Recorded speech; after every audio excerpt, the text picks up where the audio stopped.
نحمده ونصلي على رسوله الكريم أما بعد فأعوذ بالله من الشيطان الرجيم بسم الله الرحمن الرحيم قال الله تبارك وتعالى في القرآن المجيد والفرقان الحميد إن الدين عند الله الإسلام وقال رسول الله صلى الله عليه وسلم إن الإسلام يهدم ما كان قبله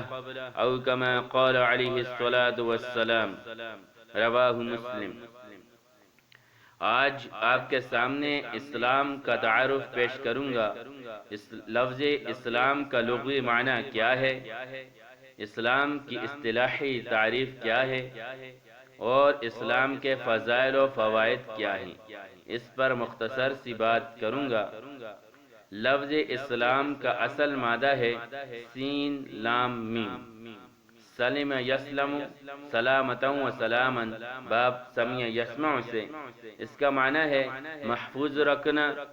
پرامن ہونا، نجات پانا، بری ہونا۔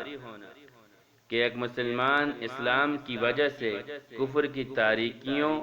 اور کفر کی پریشانیوں سے نجات پاتا ہے، جہنم کے آگ اور وہاں کے عذابات سے محفوظ ہو جاتا ہے، بری ہو جاتا ہے، نجات پا جاتا ہے۔ اسلام مسلمان کو ان تمام آفات سے محفوظ رکھتا ہے۔ یہ تو ہے لفظ اسلام کا اصل مادہ اور اس کا معنی۔ اب لفظ اسلام یہ باب افعال سے ہے۔ لفظ اسلام کا معنی ہے فرما بردار ہونا، گردن نہادن برطاعت، اطاعت کے لیے، فرما برداری کے لیے اپنی گردن کو جھکا دینا، اپنی گردن اطاعت میں رکھ دینا۔ ایک سچا مسلمان اپنے رب کا فرما بردار ہوتا ہے، اس کی اپنی کوئی مرضی نہیں ہوتی، وہ اپنی مرضی، اپنے خواہشات، اپنے جذبات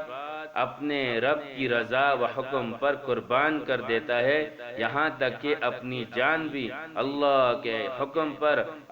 اپنے رب کی رضا کے لیے قربان کر دینے پر تیار رہتا ہے۔ اسلام کی اصطلاحی تعریف ہے الاسلام عبارت عن التسلیم والاستسلام بالاذعان والانقیاد،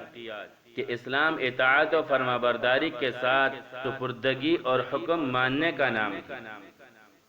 التسلیم معنی ہے خود کو دوسرے کے سپرد کر دینا، یعنی مومن بزبان حال کہہ رہا ہوتا ہے کہ اے میرے پروردگار، میرا جسم اپنا نہیں، میری جان اپنی نہیں، میرا مال، میرا وقت، کچھ بھی میرا اپنا نہیں، نہ جسم میرا نہ مرضی میری، اے میرے پروردگار یہ سب کچھ تیرا دیا ہوا ہے، یہ وہاں خرچ ہوں گے جہاں تو چاہے، یہ ویسے خرچ ہوں گے جیسے تو چاہے۔ ایک اور تعریف ہے الاسلام هو الخضوع والانقیاد لما اخبر به النبی صلی اللہ علیہ وسلم، کہ آپ علیہ السلام نے جو شریعت بتلائی اس پر عمل کرنے، آپ علیہ السلام نے اللہ رب العزت کی طرف سے جو احکامات بتائے ان کو پورا کرنے، اور آپ علیہ السلام کے طریقوں پر چلنے کا نام اسلام ہے۔ اسلام وہ دین ہے کہ جس کو اس امت کے لیے اللہ رب العزت نے خود پسند کیا، ان کے لیے اس دین کا انتخاب کیا اور اس پر اپنی رضا کا اعلان کیا۔ فرمایا الیوم اکملت لکم دینکم واتممت علیکم نعمتی ورضیت لکم الاسلام دینا، آج میں نے تمہارے لیے تمہارے دین کو کامل و مکمل کر دیا اور تم پر اپنی نعمتیں تام کر دی اور تمہارے لیے اسلام کو دین کے طور پر پسند کر لیا۔ جتنی عظیم الشان یہ آیت ہے، ایسے ہی عظمت والے دن، عظمت والے وقت، عظمت والے مقام اور عظمت والی جگہ میں یہ آیت نازل ہوئی۔ عرفہ کے دن جمعہ کی عصر کو عرفات کے میدان میں جبل رحمت کے قریب حج کے ایک عظیم الشان اجتماع کے موقع پر یہ آیت نازل ہوئی۔ معارف القرآن میں حضرت مفتی شفیع عثمانی رحمہ اللہ فرماتے ہیں ان فضائل و برکات اور رحمتوں کے سائے میں یہ آیت نازل ہوئی۔ دوسری جگہ اللہ رب العزت فرماتے ہیں ان الدین عند اللہ الاسلام، دین اللہ کے نزدیک اسلام ہی معتبر ہے، اور فرمایا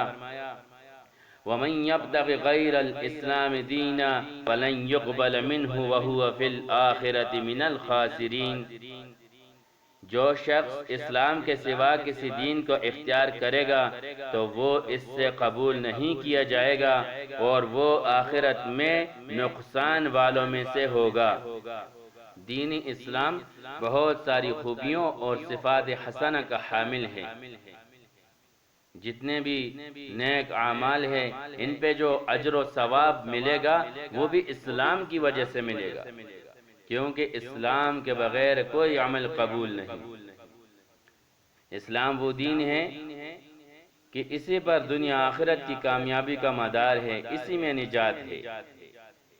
صرف مسلمانوں کے نہیں بلکہ اسلام دنیا بھر کے تمام انسانوں کے حقوق کا سچا ضامن و پاسدار ہے۔ اسلام امن و سلامتی کا درس دیتا ہے، حقوق ادا کرنے کا حکم دیتا ہے، صلہ رحمی کی تلقین کرتا ہے، قطع رحمی سے روکتا ہے، پڑوسیوں کا اگرچہ کافر ہی کیوں نہ ہو خیال رکھنے کا کہتا ہے، آپس میں بھائی چارہ، اتفاق و اتحاد، پیار و محبت قائم کرنے کی ترغیب دیتا ہے، گناہوں، فحاشیوں، حقوق تلفی، ظلم و زیادتی، چوری ڈکیتی، الغرض ہر قسم کی برائیوں سے منع کرتا ہے۔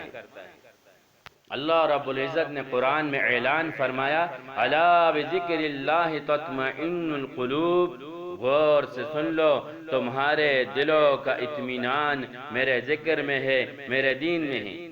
اور آپ حضرات نے سن لیا کہ دین سے مراد اسلام ہے، ہمارا دین اسلام ہے۔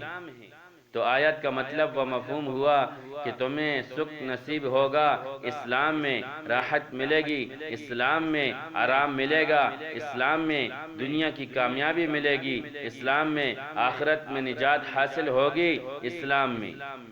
ہر بندہ جہنم کی آگ سے بچنا چاہتا ہے، دنیا آخرت میں کامیاب ہونا چاہتا ہے، اور اسلام وہ دین ہے کہ اس کو قبول کرنے والا مسلمان چاہے کتنا ہی گناہگار کیوں نہ ہو، وہ ایک نہ ایک دن جہنم کی آگ سے نکل کر ضرور جنت میں داخل ہوگا۔ آپ علیہ السلام نے فرمایا ان الاسلام یہدم ما کان قبلہ، کہ اسلام اپنے سے ماقبل سارے گناہوں کو ختم کر دیتا ہے، چاہے کتنا ہی بڑا جرم کیوں نہ کیا ہو، شرک جیسا غلیظ گناہ کیوں نہ کیا ہو کہ جس کو اللہ رب العزت نے ظلم عظیم فرمایا، شرک کا گناہ بھی اسلام کی برکت سے معاف ہو جاتا ہے، اسلام قبول کرنے والا شرک کے گناہ سے صاف ہو جاتا ہے۔ صاحب مشکات نے مشکات المصابیح میں حضرت ابو ہریرہ رضی اللہ تعالیٰ عنہ کی روایت نقل کی ہے کہ آپ علیہ السلام نے فرمایا، جس کا مفہوم ہے تجیع الاعمال، کہ قیامت کے دن اللہ رب العزت کے حضور میں اعمال پیش ہوں گے۔ اب شارحین لکھتے ہیں کہ یہ اعمال آئیں گے، ہر عمل اپنے کرنے والے کے لیے سفارش کریں گے، ان کی شفاعت کریں گے، اور ہر عمل کی سفارش کو نرمی سے موقوف کیا جائے گا۔ فتجیء الصلاة فتقول یا رب انا الصلاة، نماز آئے گی، نماز آ کر عرض کرے گی اے میرے پروردگار میں نماز ہوں، اللہ رب العزت فرمائیں گے انتی علی خیر، تو بھلائی پر ہے۔ اسی طرح صدقہ آئے گا، روزہ آئے گا، دوسرے اعمال آئیں گے اور ہر عمل اپنا تعارف کرائیں گے۔ آخر میں اسلام آئے گا اور اسلام آ کر عرض کرے گا یا ربی انت السلام وانا الاسلام، اے میرے پروردگار آپ سلام ہو اور میں اسلام ہوں۔ تو اللہ رب العزت فرمائیں گے انک علی خیر، بے شک تو بھلائی پر ہے، الیوم بک آخذ و بک اعطی، آج کے دن تیرے ہی سبب میں مواخذہ کروں گا، تیری وجہ سے میں پکڑ کروں گا اور تیری ہی وجہ سے میں عطا کروں گا، تیرے ہی وجہ سے آج عطا کیا جائے گا، بک اعطی، تیرے سبب، تیری وجہ سے آج عطا کروں گا۔ اب کیا عطا کروں گا؟ تو دوسرے احادیث کو دیکھتے ہیں تو بات سمجھ میں آتی ہے کہ تیری وجہ سے جنت عطا کروں گا، جنت کے محلات عطا کروں گا، باغات عطا کروں گا، سواریاں عطا کروں گا، نہریں عطا کروں گا، لا خوف علیہم ولا ہم یحزنون والی زندگی عطا کروں گا، جنت کی نعمتیں عطا کروں گا۔ اللہ رب العزت ہم سب کو بھی اسلام کے مطابق زندگی بسر کرنے کی توفیق عطا فرمائیں تاکہ ہمیں بھی یہ ساری نعمتیں حاصل ہوں۔ وآخر دعوانا ان الحمد للہ رب العالمین۔